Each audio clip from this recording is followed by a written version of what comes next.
Good morning, everyone. We have a visitor this morning, Dayle Rodriguez, and I felt that he would be a really good speaker for us. So I will hand you over to Dayle and he will tell you what he does. My name is Dayle Rodriguez. I'm the founder and managing director of Amakari Services. So we are basically we're an accounting firm, which I know has got some of you yawning already, but we do things a little bit differently. Our vision is to enable business owners and their staff to work a 4 or 3 day working week as standards. And my background has been very interesting.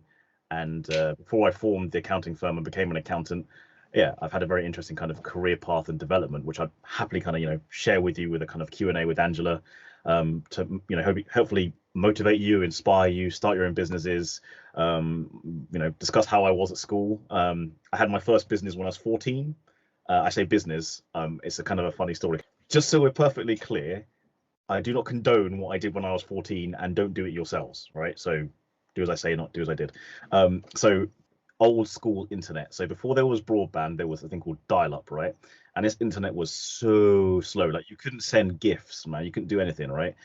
And at the time, video piracy was kind of like frowned upon, but like there wasn't all these rules about sharing information. So I had a cousin in America who would get videos and movies before they released in the UK. Again, one of those things that happened in the past, like America had movies before we did.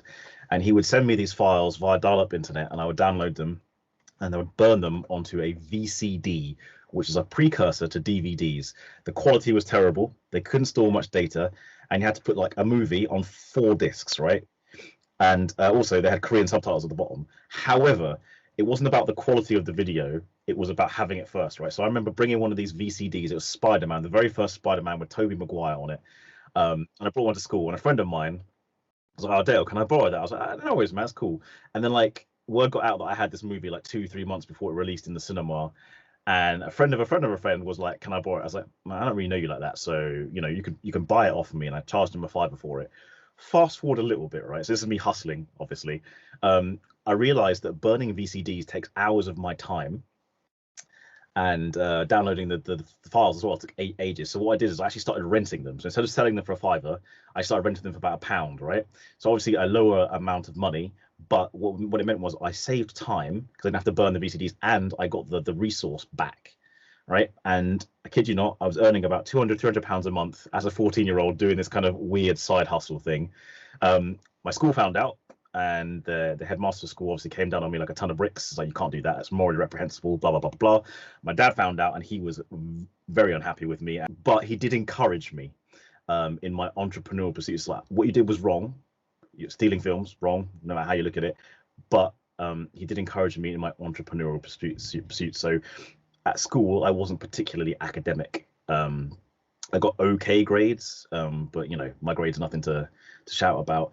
So he gave me 2 or 3 books related to business that I found very beneficial that you guys might want to check out. The first one is called Rich Dad, Poor Dad by Robert Kiyosaki. The second one is called Parable of the Pipeline by Burke Hedges. And the other one, I cannot remember who the author is, but I think it's called Selling for Success. It's based on the Zappos brand kind of identity and culture. But really good book. Anyway, so I absorbed those. And that's kind of what set me on the path of kind of wanting to be my own boss and owning a business. And my goals, wanting to be a business owner, have changed significantly in the last 15-20 years. But that's kind of like a very long intro about me. Sorry. That's okay. That's fascinating, because you did wrong. You learnt the error of your ways, but you were able to use what you'd learned to improve yourself for the future. Legally. Legally. I mean, I'm an accountant now, so like the rules in accountancy, like you can't be messing around with with money and accounts. It's like you go to jail for a long time. So I'm the extreme opposite of what I did when I was 14. So why accountancy?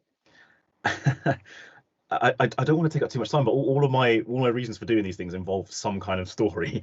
So to put in context, in 2017, 2018, I was on sabbatical from work, so taking a break from work. Me and my wife had a bit of savings, so we were just chilling. And a friend of mine owned her own accounting firm, and they needed help migrating their clients from paper-based systems or older accounting software to newer software like Xero, for example, so cloud-based software. And before I worked in the accounting space, I was and still am, a massive geek. So I used to do web development and other such things. And she was like, Dayle, you're a bit of a geek. Obviously, she can call me a geek because we're friends.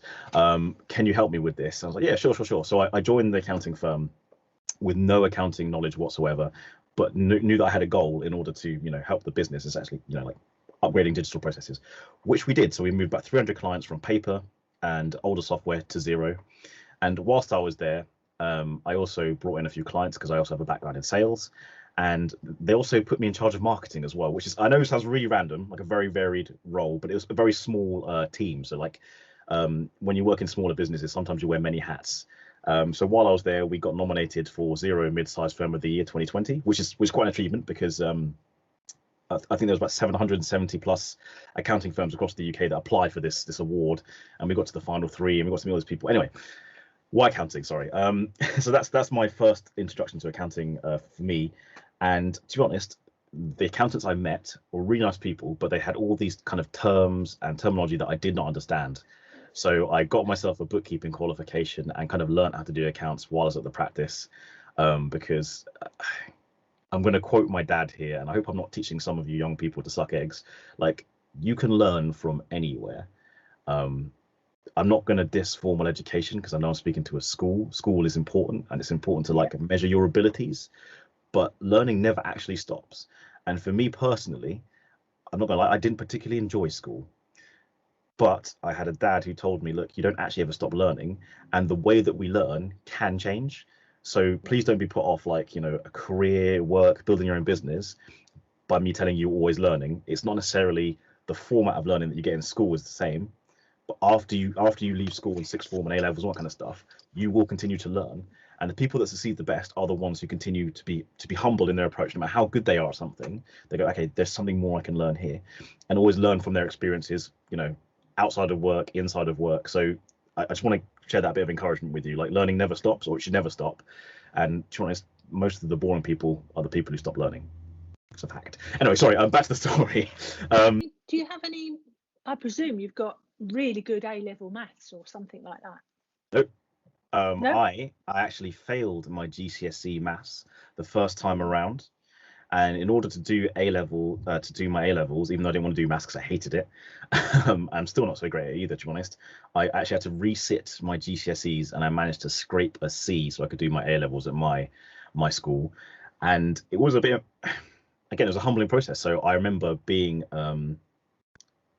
in sixth form at my school and having to take the GCSE lessons with the GCSE students. Now, I know age isn't such a big deal when you're an adult, but a year's difference is kind of embarrassing because I was with all these like year 11s and stuff, and I was like a sixth form, and I was allowed to wear my own clothes to school in these lessons, learning the stuff that they were learning, and a lot of them were brighter than me and smarter than me and better than me at maths. So yeah, I had to resit my GCSEs just so I could continue to do my A levels. So no, I'm not good at maths and not particularly good at exams.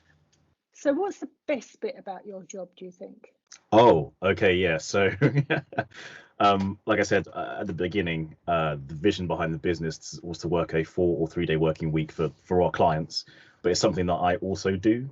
I'm a big proponent or big fan, should I say, of technology and letting the tech do the hard work. And as many of you guys may have heard from your parents, or if you're working yourselves or anything like that, 2020 sucked for many people, but it did show us that actually we can take a breath and we can still work efficiently and use technology, even like now, right? Realistically, I'd probably be in your school talking to you on a stage or a platform. Actually, I'm in my room at home in my office talking to you.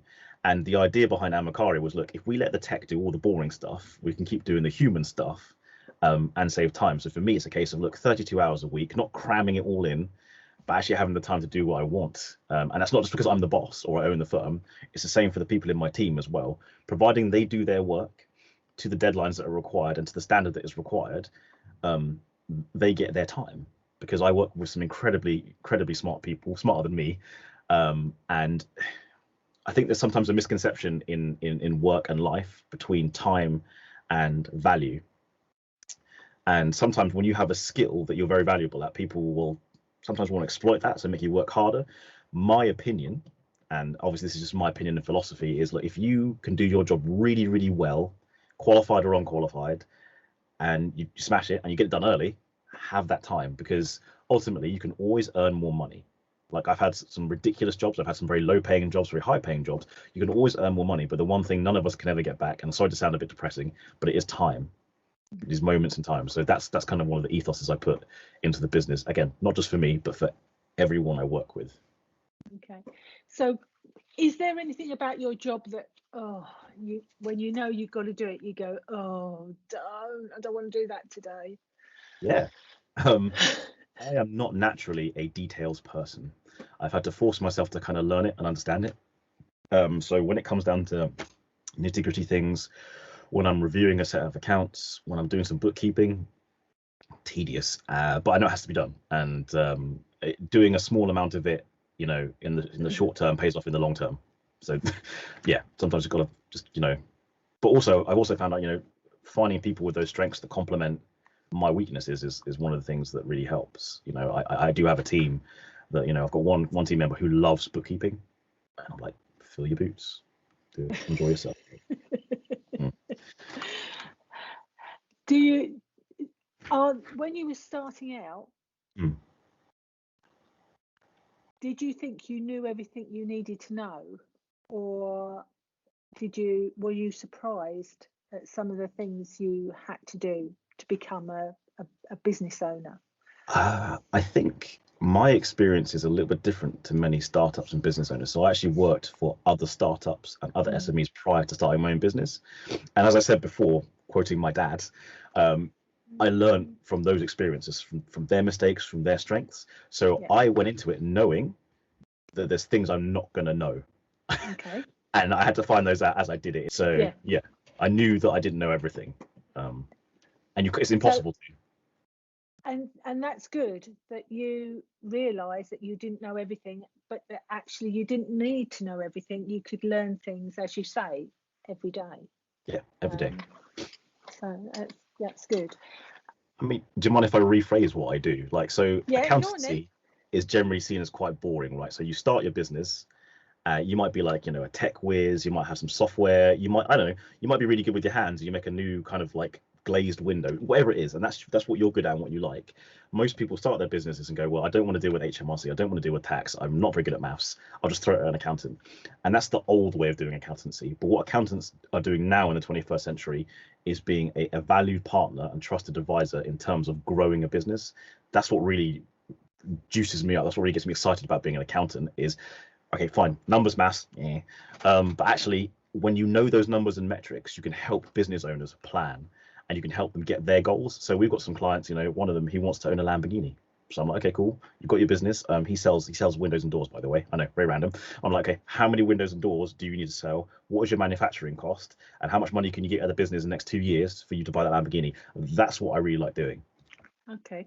We do have a question from Mr. Ayer's class and Mr. Aguazi's class. What was your first job? Yeah, okay. My first actual job, working. Oh no, I had a paper round when I was, again, just before I did the whole VCD hustle. I was about 12 or 13. I had a paper round. And then I guess proper job, I worked at McDonald's as a teenager as well. I know, very cliche. But why did you choose McDonald's? At the time, all my friends turned their nose up at McDonald's, and they're like, "Oh, I don't want to smell at McDonald's. It's so cliche, blah blah blah." But at the time, when you're under the age of 16, you guys will probably know this. You don't qualify for minimum wage, so all the companies like Sainsbury's, Tesco's, all my friends are working there, getting like, I don't know, something like $3.20 an hour. But McDonald's were like $4.50 an hour, and I was like, well, that makes more sense. I can work less hours. You can see I'm all about the time and the hours, right? But I was like, I can work less hours and get more money than my friends. So that's why I picked McDonald's. Like, yeah, it paid me the most. And it wasn't because you wanted to flip burgers for the rest of your life? Nah, not really. No. I mean, some people want to do that, that's fine, but like it wasn't, you know, it was a means to an end. Means to an end. So how many careers do you think you've had? Careers, I would say I've had 3. The first career, actually, I juggle careers as well. So like in my spare time, I also write music as a composer, which I know is completely random, but I'm still actually doing that and promoting myself and actually getting money from that. So, but careers-wise, in a conventional sense, so the first career was in the care sector, third sector, as a care support worker, and then doing training.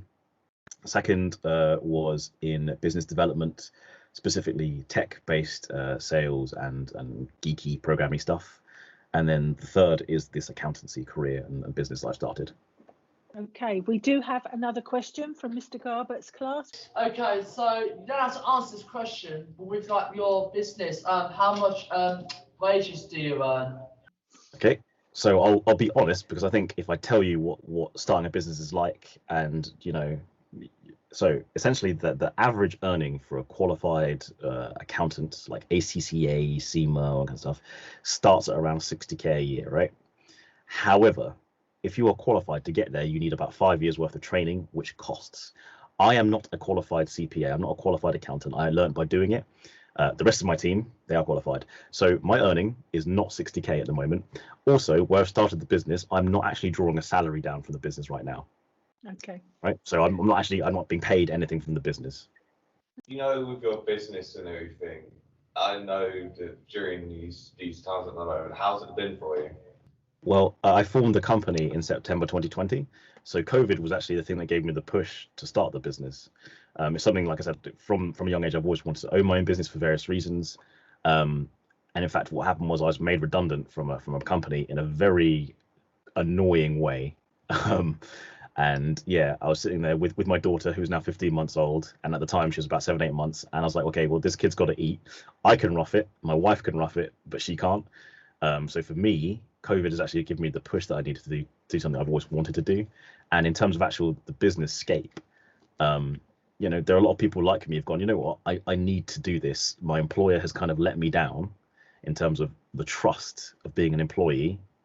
And they've made people redundant to save their own skin, which I'm sorry, that sounds really negative. That's not what I'm trying to say. But, you know, a lot of people have gone, you know what, I can do this. So for me, it's been okay because I've met a lot of other businesses like mine who are going, okay, we need an accountant. Let's work together and let's build something. Does that answer the question? It certainly does. Thank you very much. Okay, so we've now come to the end of our session. We have no more questions for Dayle. So I'd like to thank all of you for listening in this morning.